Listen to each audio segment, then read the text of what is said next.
numpang deui sareng Abi Fadli Arsyad Pratama di acara Pos Ronda Podcast Generasi Anom Semanda.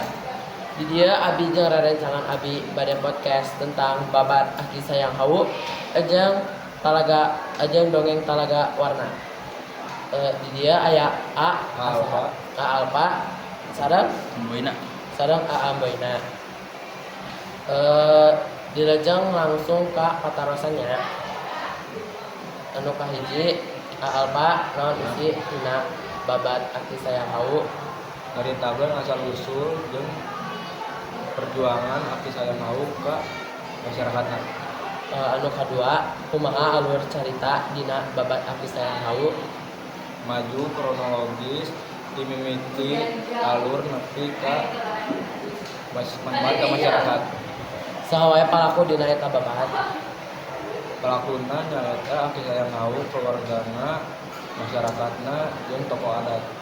Anu kaopat unsur sawangana dina eta babat. Kapalawanan, kabudayaan, unsur sawangana katilu. Lanjut ka A Amboy.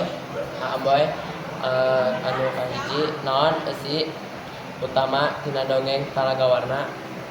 Nyaritakeun asal usul ayana Talaga Warna di Puncak Jawa Barat. Anu kadua kumaha alur carita dina dongeng Talaga Warna. Alurna kronologis dimimiti raja sareng putri kejadian konflik nepi ka munculna talaga. Anu katilu saha tokoh utama dina dongeng Talaga Warna. Eta putri raja.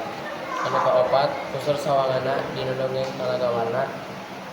Ngeunaan cinta kolot, keangkuhan sareng asal usul alam. Sakitu wae anu dipitaroseun.